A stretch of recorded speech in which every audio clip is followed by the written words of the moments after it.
On a Monday in May 1840, a group of workmen were repairing the embankment of the River Ribble in Cordale, Lancashire. Their spades hit something hard. It was a lead chest, battered and heavy. When they forced it open, silver spilled out. It was a staggering amount: coins, jewelry, and chunks of raw silver, what we call ingots, and hack silver. The Cordale Hoard, as it came to be known, was one of the largest Viking hoards ever found outside of Russia. It weighed over 40 kilograms. The real story wasn't just the size. It was the content. Over 8,600 items were eventually counted. Most of the 7,000 coins were not English or Scandinavian. They were Arabic dirhams minted in places like Samarkand and Baghdad, cities of the Abbasid Caliphate. This was global wealth, funneled through the vast river networks of what is now Russia and Ukraine, traded for furs and slaves, and brought west by Viking adventurers. The hoard also contained Anglo-Saxon coins, Frankish coins, and silver from all over the Viking world. And historians looked at the dates on the newest coins. They suggested a burial date around 905 AD. This was a crucial clue. Just a few years earlier, in 902 AD, the Vikings had been violently expelled from their stronghold in Dublin. The evidence points to one conclusion. This wasn't a merchant's savings or a ritual offering. The Cordale Hoard was a war chest. It was the consolidated wealth of a defeated but not broken Viking army. They buried it on the English coast, likely intending to use it to fund a campaign to retake Dublin. They never came back for it. Their plan failed, their war was never fought, and their treasure lay in the mud for nearly 1,000 years. It was a monument to a lost cause. The story of this hoard, like so many others, is not one of wealth, but of crisis. Number 17, the wealth was the journey, not the destination. In the summer of 1999, Bjorn Engstrom was working his farm field near the old Spillings farmstead on the Swedish island of Gotland. His tractor hit something. He found a few strange old coins. He knew enough to call the authorities. What they uncovered next was astonishing. The Spillings hoard was, and remains, the largest Viking silver hoard ever found. There were two main caches buried just a few meters apart, and a third, smaller one made of bronze. The total weight of the silver came to over 67 kilograms.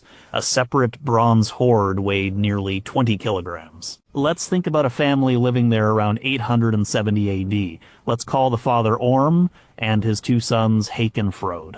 Gotland was not a kingdom, it was a hub, a center of commerce that looked east. Orm was not a raider in the English sense. He was a merchant adventurer. His world was the river systems of the Rus. Every spring, he and his sons would load their ships with goods from the west. They would sail to the mainland, then begin the long, hard journey up the rivers. They portaged their ships overland between river systems. They navigated dangerous rapids. They traded with Slavic tribes and fought off nomads. Their primary destination was the great markets of the Caliphate. They traded amber from the Baltic coast, fine steel swords from the Rhineland, and human beings captured in raids. In return, they got silver. Not just any silver, but beautiful, well-struck dirham coins from the Abbasid and Samanid empires. These coins were valued for their high silver content and consistent weight. For Orm and his family, these coins were not money to be spent in a shop. They were a raw material. They were wealth itself. Over decades, Orm's family made this journey many times. Each trip added to their store of silver. They would return to Gotland in the autumn, their ships heavy with their earnings. They brought back not just coins, but also fine jewelry from the east and raw silver ingots. They buried it. Not all at once, but over time. The Spillings hoard was found in two distinct parts.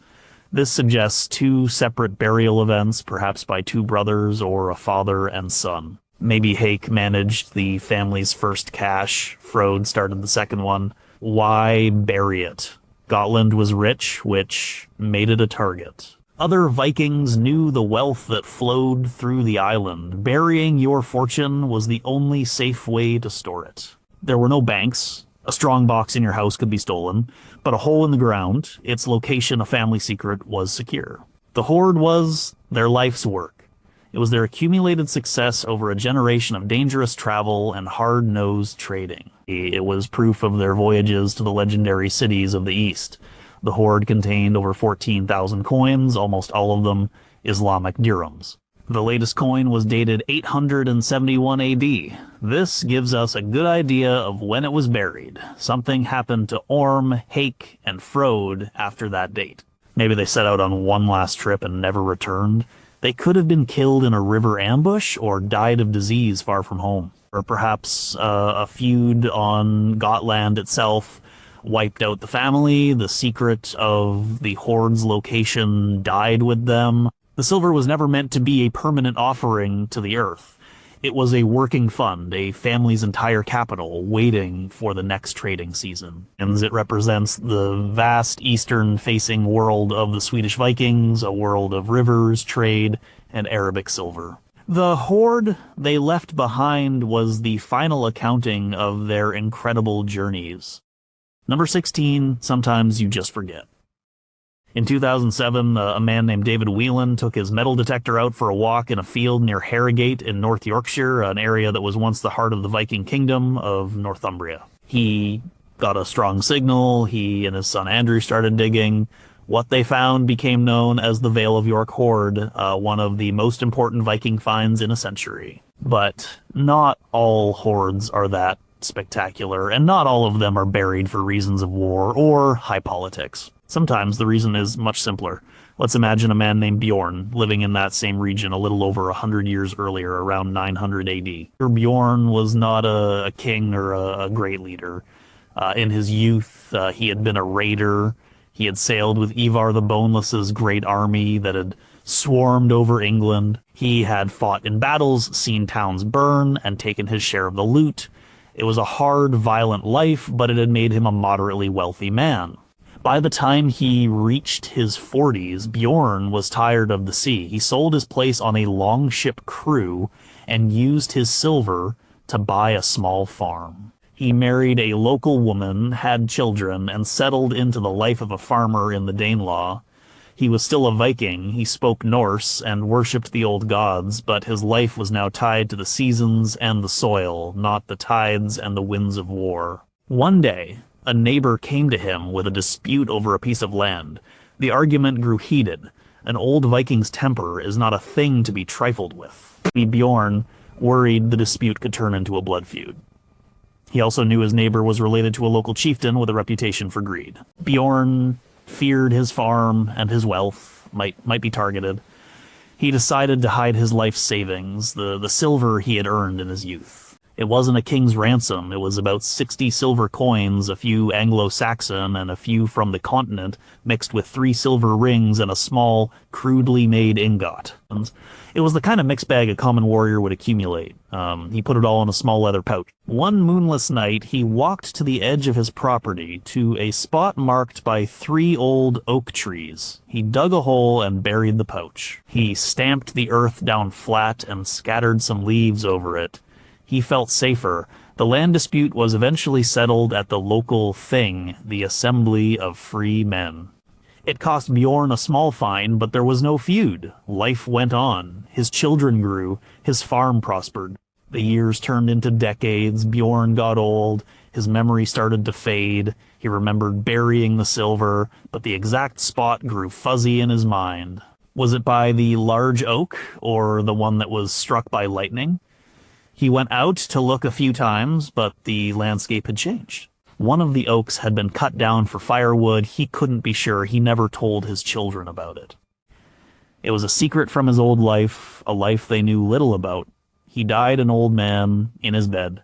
The story of his buried silver died with him. The pouch of coins and rings lay in the ground, a forgotten nest egg from a long-forgotten warrior. It wasn't buried for the gods or to fund an army. It was buried because of a neighborly dispute and a moment of fear. It was never recovered because an old man's memory failed him. The secret of this hoard is the simple human reality of forgetting. Number 15, This Land Is Mine. The Viking Age was a period of immense migration. When Vikings settled in places like England's Danelaw, Iceland, or Normandy, they were not just visitors. While they were putting down roots, claiming land that had belonged to others, this act of claiming territory was a serious business, and it wasn't just about planting a flag. It was about making a statement, both to your neighbors and to the supernatural forces that governed the land. Consider a man named Ketil. He was a Norwegian farmer who joined an expedition to England around 876 AD, when the Great Army began to settle and divide up the land of Northumbria. He was granted a plot of land, a small farmstead that had belonged to an Anglo-Saxon family who had either fled or been killed. The land was good, but Ketil felt like an intruder. His new English neighbors were suspicious, even hostile. The local spirits of the landvader, were unknown to him. Ketil needed to make the land his. He worked the fields, built a new longhouse for his family, and raised his livestock. But he felt the need for a more permanent, powerful declaration of ownership. He decided to bury a portion of his wealth, not to hide it, but to bind himself to this new home. He didn't have a great treasure. He had a few dozen silver coins, a mix of Anglo-Saxon pennies and Arabic dirhams, a silver arm ring he had won in a fight, and a brooch that had belonged to his wife. It was a modest but meaningful collection representing his entire family history and fortune. He chose a spot carefully. He walked the boundaries of his new farm and found a large, ancient stone that marked the corner of his property. This was the place. An old boundary marker was already a place of significance. On a night of the full moon, he went alone to the stone. He didn't just, dump the silver in a hole. The act was a ritual. He may have said a prayer to Thor to bless the land and protect his farm, or to Freyja for fertility. He placed the silver in a small clay pot, wrapped it in cloth, and buried it deep at the base of the boundary stone. This was not a bank deposit. He had no intention of digging it up to spend it. The hoard was an anchor. It was a physical manifestation of his claim. By burying his family's silver in the soil, he was symbolically planting his own roots. He was feeding the land, making an offering to it, and in return, asking it to accept him and his descendants. The silver became part of the land itself. For his neighbors, the act of burying treasure was a known practice. If they ever found it, they would know that this land was claimed by a man of substance, a man who could afford to commit precious silver to the earth. It was a warning as much as a declaration. It said, "This land has a guardian, both living and in the silver below." Ketil lived out his life on that farm. His sons inherited it after him. The story of the buried silver might have been passed down for a generation or two, a piece of family lore about how they first came to this place. But eventually the story was lost, the memory faded, the silver remained in the ground, a silent testament to a Viking immigrant's determination to turn a piece of foreign soil into a true home. The secret was that the burial was a contract, a deal made with the earth itself. Number 14, the gods demand their share. Not all silver was buried for safekeeping. In the Viking mindset, the world was full of powerful, unseen forces. Gods, spirits, ancestors, these beings were not distant. They interfered in human affairs. They could bring good fortune or ruin. And like powerful chieftains, they could be appeased or honored with gifts. Giving away wealth, especially precious metals, was a way to gain favor with the supernatural world. Let's picture a woman named Asfrid. She was the matriarch of a powerful family on the Danish island of Funen around the year 950 AD. Her husband was a chieftain, but he was old and frail. Her sons were about to lead a major raiding expedition across the North Sea to England. The success of this raid was crucial for the family's standing and wealth. A failed raid could mean ruin and disgrace. Asfrid was a devout follower of the old ways. She knew that skill and courage in battle were important, but the favor of the gods was essential. Odin decided who won and who lost. Thor governed the winds and waves that would carry their ships. Freyja could grant luck and prosperity. Asfrid decided she needed to make a significant offering to ensure their success. She went to the family's treasure chest. She didn't choose the best swords or the most practical items. Offerings had to be valuable and without practical use to the giver. That showed true sacrifice. She selected a dozen finely crafted silver arm rings, 2 beautiful necklaces made of intricate silver wire, and a handful of the newest, shiniest German and English coins they had acquired through trade. She also took a large, ornate silver brooch, a family heirloom. The total weight was perhaps 2 kilograms of pure silver. It was a fortune. She did not bury it in a field.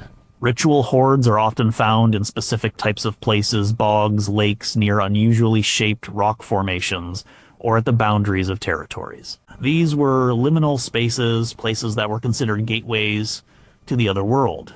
Asfrid, perhaps with a priest or a vulva Asiris, traveled to a nearby sacred marsh. At the water's edge, she would have performed a ceremony. There might have been chants, prayers, perhaps even an animal sacrifice. Then, one by one, she committed the silver to the bog. She might have deliberately bent the arm rings and broken the brooch. This killing of the object released its spirit, sending it from the world of the living to the world of the gods. The act of destruction ensured it could never be used again by mortals. It was a permanent gift. She watched the precious silver sink into the dark, peaty water. She wasn't hiding it, she was giving it away. She had no expectation of ever seeing it again. This was a transaction. She was trading worldly wealth for divine favor. She was paying the gods in advance for the safety of her sons and the success of their mission.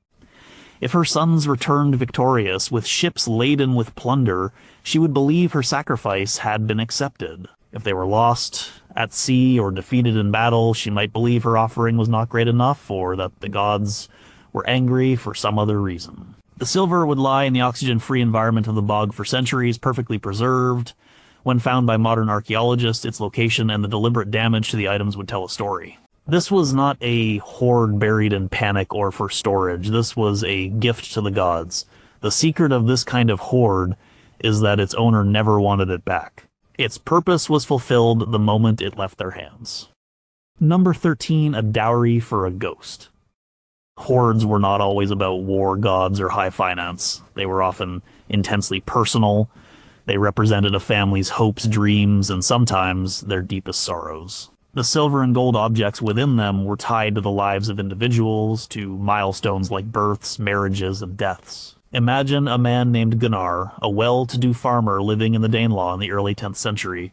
His greatest pride was his daughter Ragna. She was 16, known for her beauty and her skill at weaving. She was betrothed to the son of a neighboring landowner, a strong match that would unite 2 prosperous families and ensure peace between them for a generation. Gunnar had been saving for Ragna's dowry since the day she was born.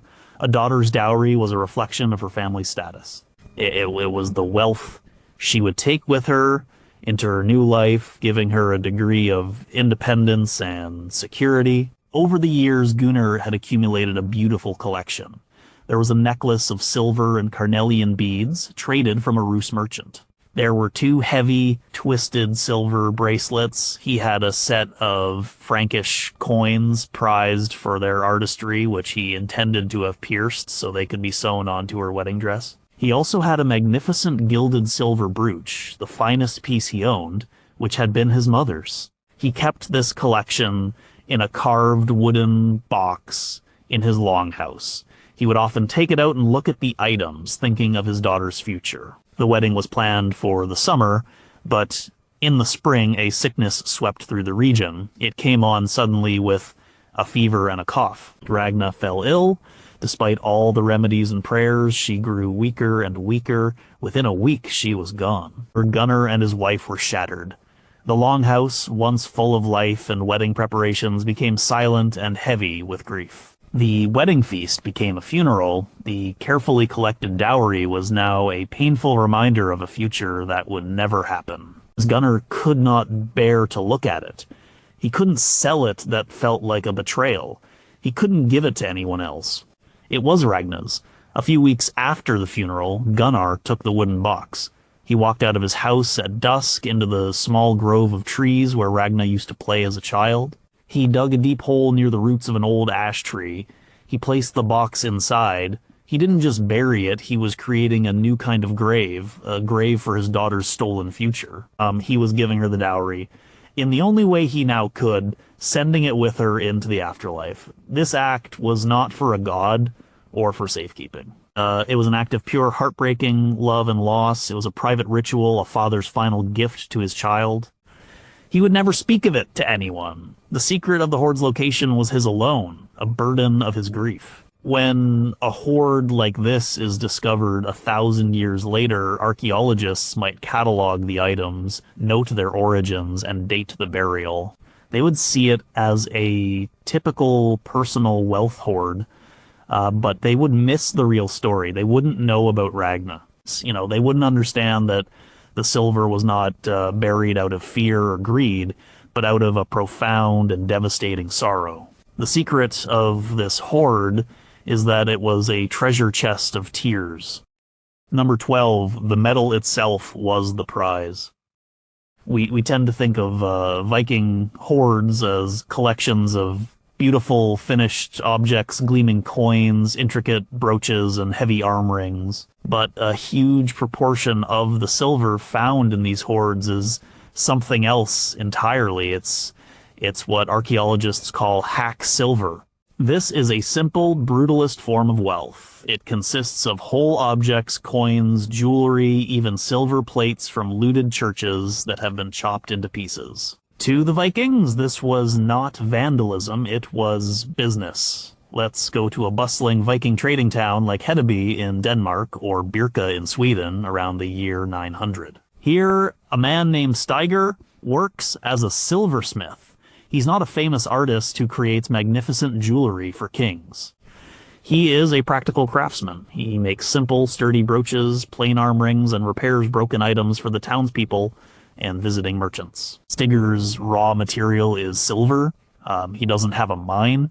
He acquires his silver piece by piece. A trader comes to him with a handful of Arabic coins. Steiger isn't interested in the caliph's name stamped on them. He is interested in their weight and purity. A farmer brings him a broken bracelet. Steiger buys it for its scrap value. A Viking warrior returns from a raid in Francia and wants to sell a silver cup he stole from a monastery. The Steiger buys that too. In Steiger's workshop, all these items from different worlds and cultures are treated the same. He takes out a sharp chisel and a hammer. With a few quick blows, he chops the beautiful Frankish cup into several small, jagged pieces. He snips a large Anglo-Saxon coin in half. He cuts a section off the end of an ornate arm ring. He does this for one reason, to get a specific weight. In the Viking world, commerce was often conducted not by counting coins, but by weighing silver. A customer wants to buy a new axe head that costs 25 grams of silver. Steiger goes to his box of hack silver, pulls out a few pieces, and puts them on a small set of balance scales. He adds a sliver here, a clipped coin there, until the scales balance perfectly at 25 grams. This is the payment. The hack silver is a flexible, practical form of currency. Steiger's workshop is full of this stuff. It's his inventory, his working capital. And it's a prime target for thieves. He can't leave kilograms of loose silver lying around, so like other merchants and craftsmen, he buries it. He might have several small hoards buried in the floor of his workshop or in his back garden. One pot might contain only chopped up Arabic coins. Another might hold pieces of Frankish and Byzantine jewelry. These aren't his life savings, they are his raw materials, sorted and stored for easy access. One day, disaster strikes Hedeby. A rival king attacks the town. A fire sweeps through the wooden buildings. In the chaos, Steiger is killed, or perhaps he is forced to flee with only what he can carry. His workshop burns to the ground. His buried caches of hack silver are forgotten. The earth above them is disturbed, the landmarks gone. When archaeologists excavate the site centuries later, they find these small utilitarian hoards. They are not glamorous. They are messy collections of fragments. But they tell a powerful story about the Viking economy. They show us a world where silver's value was in its weight, not its form. A piece of the silver platter from a church in Paris was worth exactly the same as an equal weight of coins from Samarkand. For the silversmith Steiger, it was all just metal. The secret of the hack silver hoard is that it was not treasure, it was stock. Number 11, it was a pension plan. The image of a Viking warrior is one of a man who lives and dies by the sword, ending his life in a glorious battle to earn a place in Valhalla. The reality for many was different. Men grew old. Their joints ached. Their eyesight failed. They could no longer pull a heavy oar or swing a battle axe with the speed and strength of their youth. A Viking warrior had to plan for retirement just like we do today, but his pension fund wasn't a piece of paper, it was a bag of silver. Let's follow a man named Rolf. He was born in Norway, but spent 30 years of his life as a warrior for hire. He served in the Varangian Guard in Constantinople, fought for the Rus princes in Kiev, and raided the coasts of Ireland. He was good at what he did. He survived battles that killed many of his comrades, and over those 3 decades, he was paid for his services, always in silver. He collected coins from the Byzantine emperor, stamped with the face of Christ. He earned arm rings from the Rus Jarls, and he took his share of loot from Irish monasteries. He was not a man for lavish spending. He was careful. He converted his pay and plunder into solid transportable wealth. By the time he was 50, he had a heavy leather sack filled with a mix of coins, ingots, and jewelry from half the known world. His fighting days were over.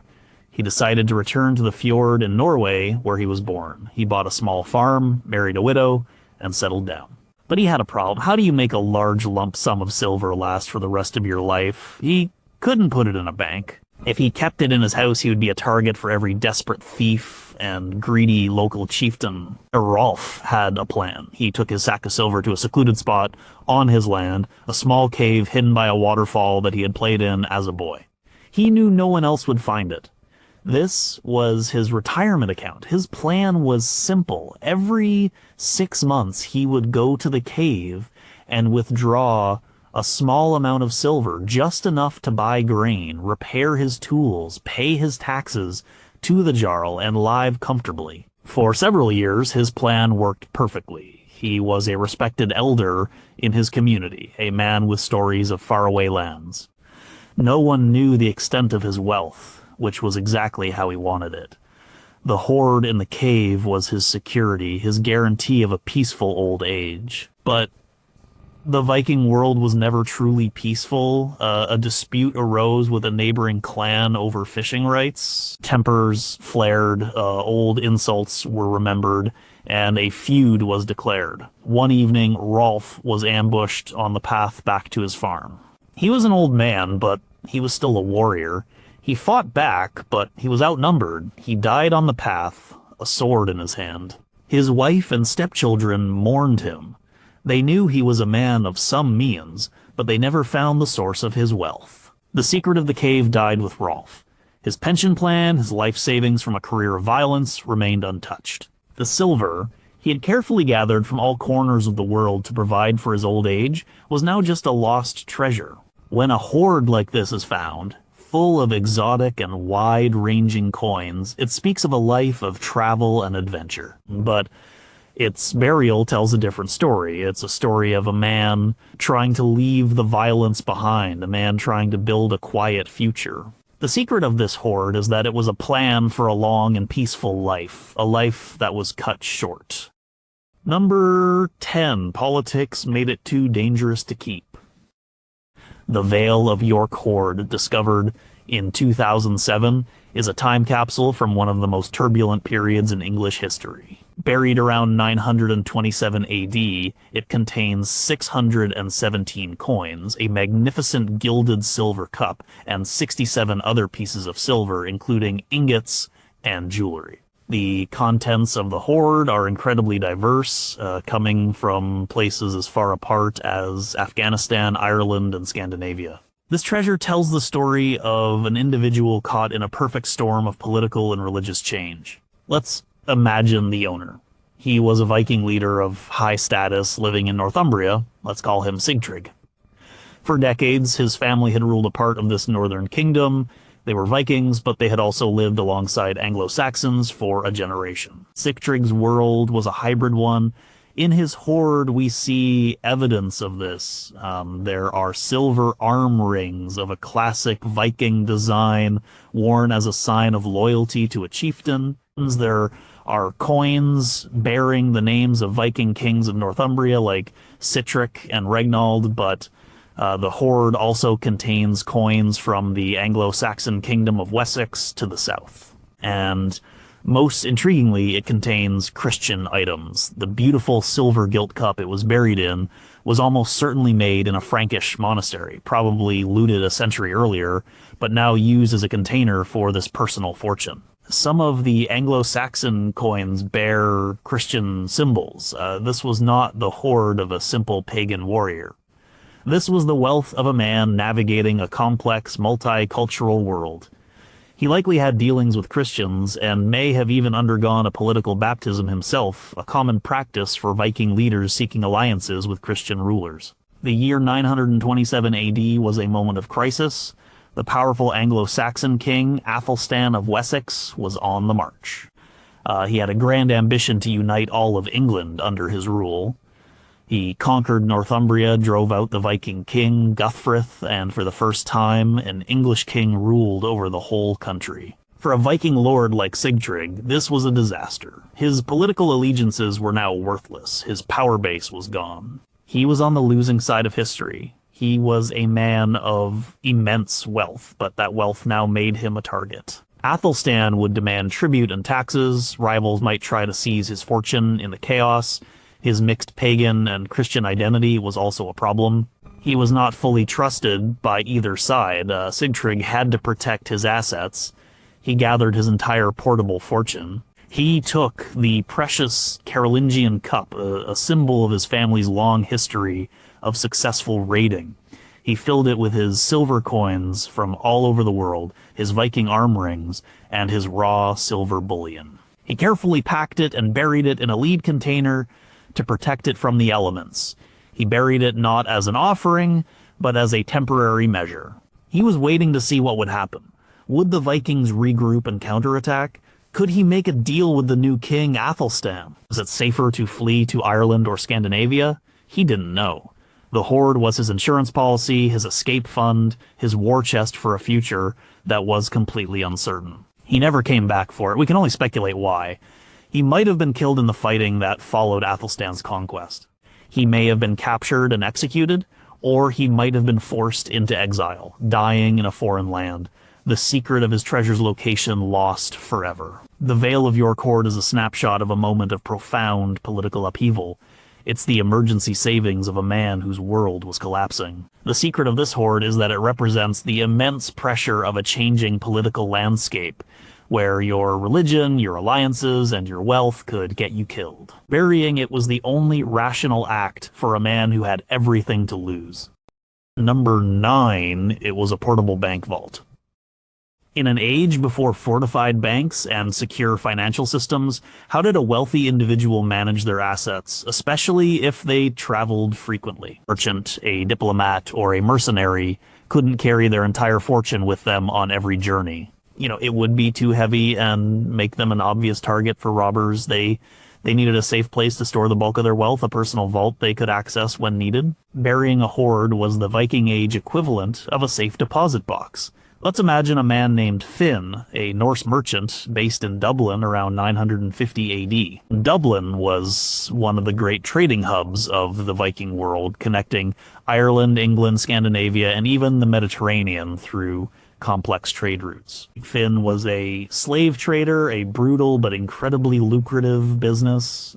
He bought captives in Irish raids and sold them in the markets of Francia and beyond. Finn was very wealthy, but his wealth was not in land. It was liquid, or rather solid kilograms of silver.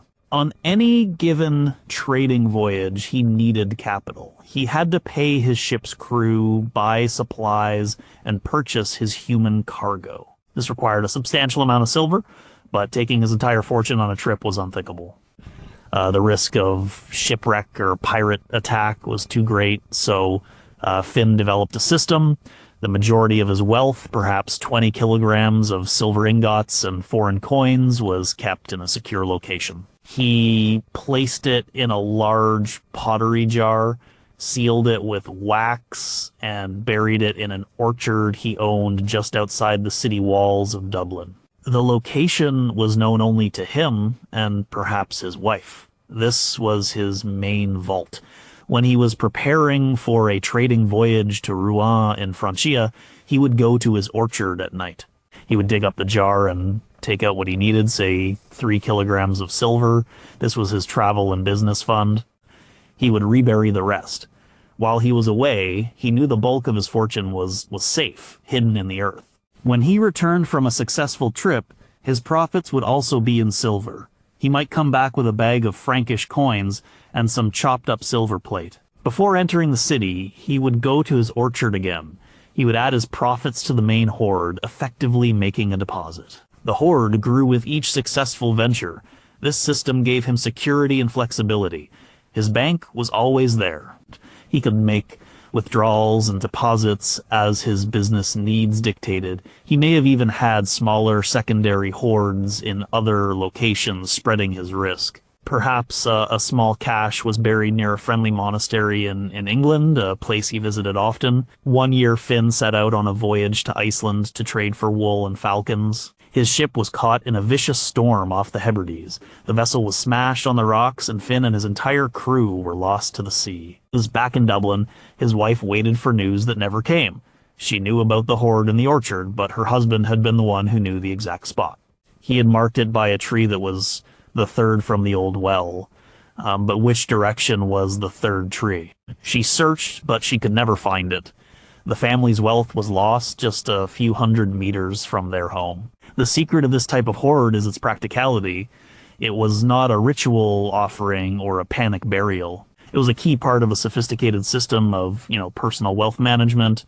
It was a bank vault whose only key was the memory of its owner. And when the owner was lost, the vault was sealed forever.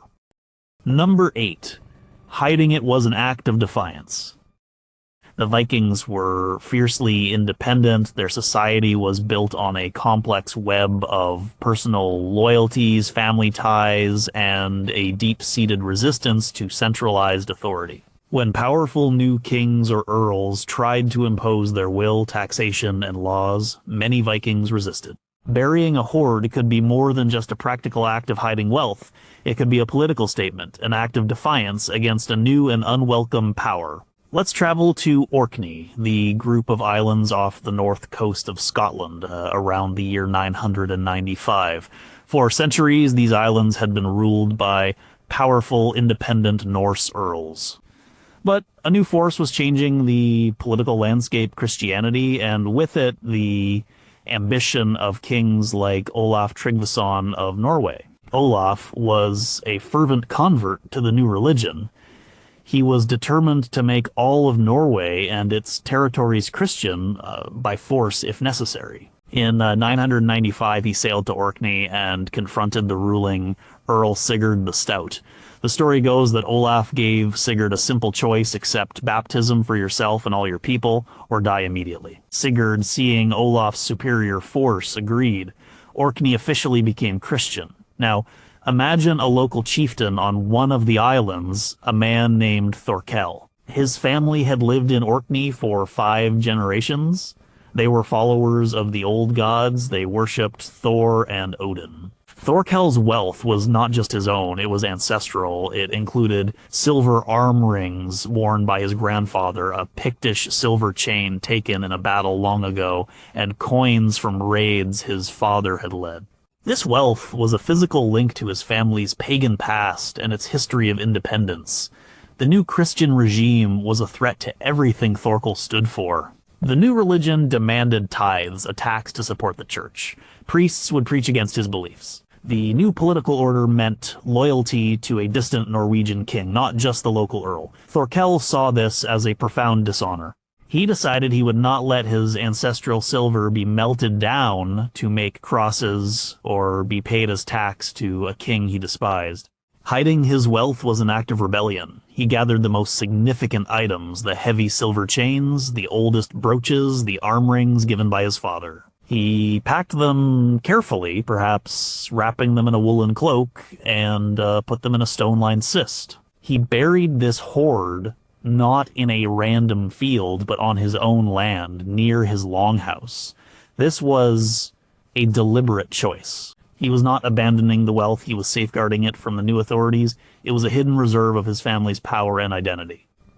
It was a secret statement that he had not truly submitted. He was waiting for a day when the old ways might return, when Orkney might throw off the yoke of the Norwegian king and his new god.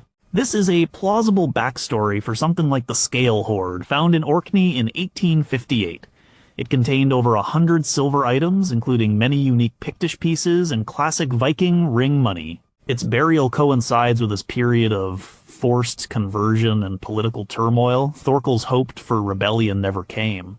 The church and the new political order grew stronger. Thorkel grew old and died, perhaps taking the secret of his defiant hoard to the grave. He may have seen it as a failure, a treasure buried in vain, but for him, the act of burial itself was a victory of sorts. It was his way of saying that even if they could command his obedience, they could not have his history. They could not have his soul. The secret of this hoard was that it was a protest, a hidden monument to a lost cause. Number 7, The Silver Told, a story of where you had been. Some hoards are neat and tidy. They contain coins from a single kingdom or jewelry of a single style. But others are a chaotic, glorious mess. They are a jumble of objects from a dozen different cultures spanning thousands of miles and hundreds of years. These are perhaps the most personal hoards of all. They are not just collections of wealth. They are scrapbooks of a life or lives of incredible adventure. The Galloway Hoard, found in Scotland in 2014, is the perfect example. Let's create the group of people who might have buried it around 900 AD. They were not a single family or a settled community.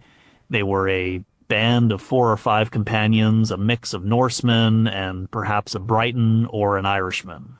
They were professional adventurers, not just raiders, but mercenaries, traders, and explorers. Their leader was a Norseman named Geirmund. His second in command was a tough, experienced warrior named Cole. Over a period of 10 or 15 years, this small group traveled the world. Their story is told by the objects in their hoard. They probably started by raiding in Ireland, which is where they acquired the beautiful silver brooches and the unique 4-lobed cross. From there, they may have traveled to Anglo-Saxon England, either as raiders or mercenaries, collecting the silver ingots and arm rings common in the Danelaw. But their travels took them much further. The hoard contains a stunning Carolingian pot from what is now Germany. Perhaps they served a Frankish lord for a season. Inside that pot, they packed other, more exotic treasures. There are silk fragments from Byzantium or the Middle East. How did they get these? Maybe they joined a Rus trade caravan down the Dnieper River to Constantinople, the great city they called Miklagard. They might have bought the silk, a fabulously expensive luxury, and the small golden ingot. The hoard also contained a unique silver gilt vessel, likely from Persia or Central Asia, evidence of contact with the Islamic world. Each object in their collection was a souvenir, a memento of a specific time and place. The Anglo-Saxon arm ring was from the time Cole saved Geirmund's life in a battle in Northumbria. The Byzantine silk was bought to be a gift for a lover Geirmund left behind in Kiev. The Carolingian pot was the finest thing they had ever looted, and they kept it as their collective trophy. After years of wandering, the group returned to Britain. They were older, richer, and perhaps weary of the constant travel. They found themselves in the Kingdom of Strathclyde, in what is now southwest Scotland. The political situation was unstable. They were a small group with a huge amount of portable wealth, making them a target. They decided to bury their collective treasure until they figured out their next move. They chose their hiding place carefully. They dug a decoy lair with some lesser items to fool a casual discoverer. Deeper down, They buried the main cache with the precious Carolingian pot at its heart, filled with the most valuable and exotic items. This hoard was their shared history, their collective memory bank. It was proof of their incredible journeys. It was their statement to the world: we have been everywhere. Something happened to them. We don't know what. A local lord might have discovered their presence and eliminated them to seize their wealth, never finding the main cache. They might have gotten into a feud and been wiped out, or they simply moved on, intending to come back, but never did. The secret of the Galloway Hoard is that it's a travelogue written in silver and gold. Each piece is a chapter in an epic story of adventure, a story whose final pages are missing. Number 6, A King's Ransom for a Captured Son. In the violent and unpredictable world of the Vikings, kidnapping for ransom was a common and effective political tool. A rival chieftain, a rebellious lord, or even a king could be neutralized not by killing them, but by capturing their son and heir. This created a powerful bargaining chip. The price for the son's return was almost always a huge payment of silver, what was known as a ransom. Let's imagine a powerful jarl in Denmark named Harold around the year 960. His main rival was a chieftain named Canute, who controlled a neighboring territory. Their families had been feuding for generations over land, resources, and influence. One day, Harold's eldest son, Svein, who was 16 years old, was ambushed and captured by Canute's men while out hunting. A messenger arrived at Harold's hall. The message from Canute was simple and brutal. Svein was alive and unharmed, for now. He would be returned only upon the payment of a massive ransom, 50 kilograms of silver. This was a crippling amount, designed not just to enrich Canute, but to break Harold's power. It would empty his treasury and leave him unable to pay his warriors, making him vulnerable. Harold was trapped. He loved his son, and Svein was his chosen heir. He had to pay.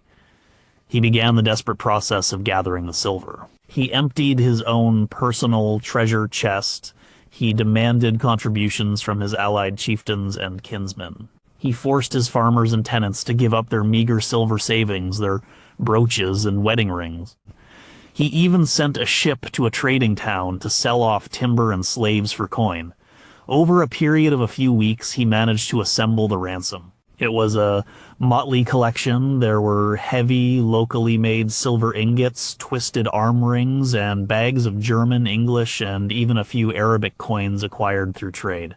It was the consolidated wealth of his entire domain. The exchange was arranged. Harold was to bring the silver to a neutral location, a well-known clearing in a forest that marked the boundary between their lands. Canute would bring Svein. The transaction was to happen at dawn the night before. Harold's men transported the heavy chests of silver to the designated spot. For security, and as a show of good faith that the silver was all there, they buried it at the base of a large, lightning-scarred oak tree. They would dig it up in the morning when Canute arrived, but Canute was treacherous. He had no intention of returning Svein. His goal was to get the silver and eliminate his rival's heir. During the night, he had Svein quietly killed. At dawn, Harold and his personal guard arrived at the clearing. They waited. And waited. Canute never appeared. As the sun rose higher, a terrible sense of dread fell over Harold. He sent scouts to Canute's stronghold. They returned with the grim news. Svein's body had been left hanging from the gate. Harold was devastated by grief and consumed by rage. The silver, the ransom he had worked so hard to collect, was now meaningless. It was blood money for a deal that was never honored. He couldn't bear to look at it. He couldn't redistribute it to his people. It was a symbol of his humiliation. He left it in the ground. He returned to his hall and launched a war of vengeance against Canute. The feud that followed was bloody and lasted for years, destroying both families. The story of the failed ransom and the buried silver was remembered for a time, but as the years passed and the people who knew of it died, the exact location was forgotten. The hoard lay silent in the earth, not a treasure of wealth, but a monument to a father's hope and a rival's treachery. The secret of this hoard is that it represents a negotiation that failed in the most brutal way imaginable. It is the price of a life that was never returned. Number 5, it was buried to be remelted. We often assume that the items in a hoard were valued for what they were. A coin was for spending, a brooch for wearing. But to a Viking leader with a grand project in mind, these individual objects were just a source of raw material. A hoard could be a temporary collection of silver gathered from many sources, intended to be melted down and forged into something entirely new. Consider a chieftain in Norway named Einar around the year 890. Einar was ambitious, he had a successful track record as a raider, but he wanted to cement his power and legacy. He decided on a project of immense prestige, the construction of a magnificent new longship, larger and more ornate than any other in the region. This ship would be his statement of power, and he wanted its prow and stern to be decorated with silver. He also wanted to rearm his household guard, his 40 most loyal warriors. He didn't want them to carry a mix of old worn weapons. He wanted to commission a mastersmith to forge 40 new swords of the highest quality, with silver inlaid hilts. This would create a fearsome unified look for his personal army and bind them to him with gifts of incredible value. These projects required a huge amount of silver. Einar began to accumulate it. He emptied his own treasury of coins and jewelry. He called in debts owed to him by lesser chieftains demanding payment in silver. He traded timber and furs with merchants, specifying payment in silver bullion. He even took a silver chalice. He had previously looted from an English church and added it to the pile. His growing collection was a diverse jumble of objects. There were Frankish coins, English pennies, Arabic dirhams, Irish brooches, and rough lumps of unrefined silver from a Norwegian mine. To Einar, their individual forms were irrelevant. He saw only their weight, their potential. This collection was his project fund. Once he believed he had enough, perhaps 30 kilograms of metal, he needed to store it securely until the shipbuilders and the master smith were ready to begin their work. He couldn't leave such a pile of wealth in his longhouse. It was too tempting for thieves. He had his most trusted men pack the silver into a large iron cauldron. They carried it into the hills behind his settlement and buried it in a deep pit, marking the spot with a pattern of stones that only he would recognize. The silver was now safe, waiting to be transformed, but before the project could begin, fate intervened. A rival Jarl, jealous of Einar's growing power, launched a surprise attack on his settlement. The fighting was fierce. Einar was killed in the defense of his longhouse. His hall was burned, his family scattered, and his warriors defeated. The rival Jarl took over Einar's lands, but he never knew about the cauldron of silver hidden in the hills. The secret of the hoard and of Einar's grand ambitions died with him. The silver that was meant to become a magnificent ship and a set of legendary swords remained in the ground, a collection of disparate objects. When this hoard is unearthed a millennium later, it might puzzle archaeologists. Why the strange mix of items? Why bury a valuable cauldron? The secret is that it was never meant to be a permanent collection. It was a temporary pile of raw material. It is the ghost of a dream, the blueprint for a masterpiece that was never created. Number 4, the fear was real. Not every hoard belonged to a king, a warrior, or a wealthy merchant. The vast majority of people in the Viking Age were simple farmers. Their lives were governed by the seasons, and their wealth was not measured in kilograms of silver, but in livestock, grain, and land. Still, even a farming family might have a small store of precious items, a silver brooch passed down from a grandmother, a few coins saved from the sale of a surplus cow, a silver ring a husband gave his wife. This was their life savings, their emergency fund, and when danger threatened, they hid it just like the great lords did. Let's go to a small farming settlement in the English Danelaw in the winter of 940. A family lives here, a man named Ulf, his wife Brynja, and their 2 young children. Their life is hard but stable. They have a small longhouse, a few cows, a plot of land. where they grow barley and oats. Their most prized possessions are kept in a small wooden box. Inside is Brynja's silver brooch, a simple but beautiful piece. There are also 5 Anglo-Saxon silver pennies, carefully saved over years, and there is a small silver arm ring that Ulf inherited from his father. It's not much, but it's everything they have. It's their security against a bad harvest or a sick animal. One evening, a neighbor rides into their settlement, his horse lathered in sweat. He brings terrifying news. A band of raiders from Ireland has landed on the coast. They are burning farms and killing indiscriminately as they move inland. They are only a day's ride away. Panic erupts. The people of the settlement have to make a choice: stand and fight a professional war band, or flee into the woods and hope for the best. Ulf and Brynja know they cannot fight. Their only hope is to run, but they can't take their wealth with them. A glint of silver would be a death sentence if they were caught. As Ulf prepares to barricade the door, Brynja takes the wooden box. There is no time to find a clever hiding place outside. The raiders could arrive at any moment. She goes to the hearth, the stone-lined fire pit in the center of their home. She shoves aside the warm ashes and starts digging frantically with her hands into the hard-packed earthen floor beneath. She digs a small, shallow hole just deep enough for the box. She places it inside, covers it with earth, and smooths it over. Then she pulls the ashes back over the spot. It's a hasty, desperate act. She hopes the raiders will be focused on finding food and valuables, and won't think to dig up the floor of the house. The family flees into the cold winter woods. They hear the screams and the sounds of destruction as the raiders descend on their village. They hide for days, cold and starving, waiting for the danger to pass. But the raid is brutal. The longhouse is burned to the ground. Ulf, Brynja, and their children do not survive. They might be caught by the raiders, or they might perish from exposure in the woods. Their story ends there. The fire collapses the roof of the longhouse, covering the floor with a thick layer of charcoal and debris. The small box with the family's life savings is buried under the ruins, its location now completely obscured.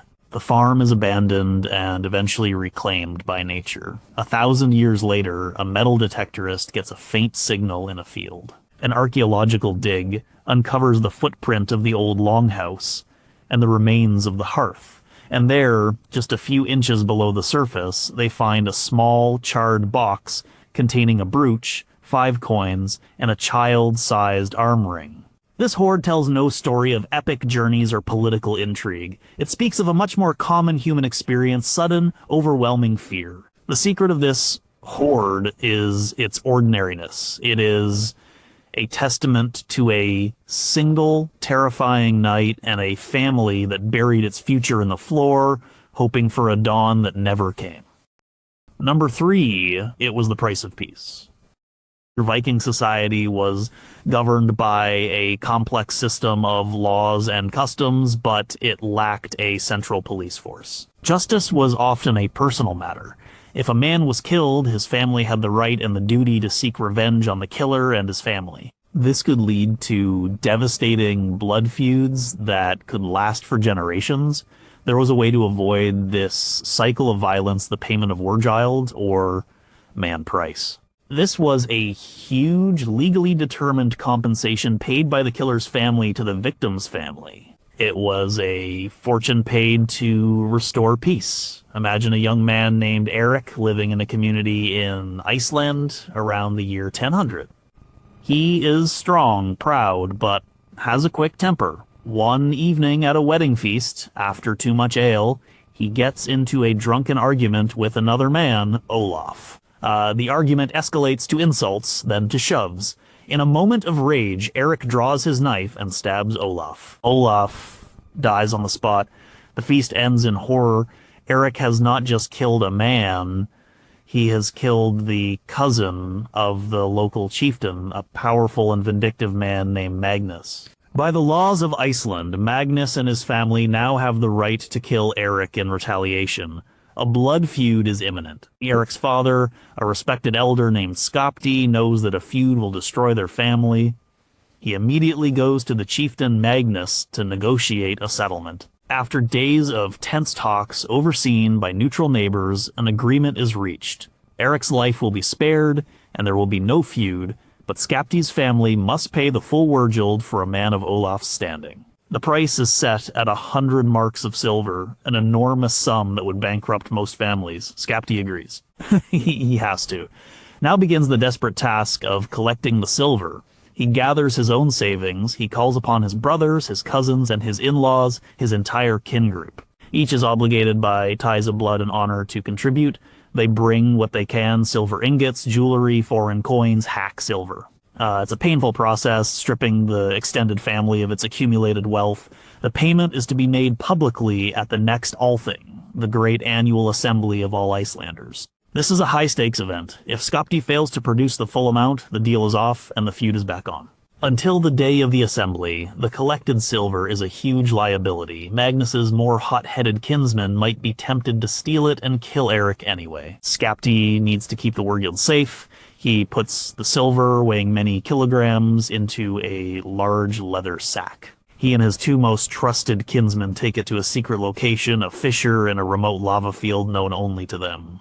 They lower the sack into the crevice and cover the opening with rocks. The price of peace is now hidden, waiting for the day of judgment at the Althing.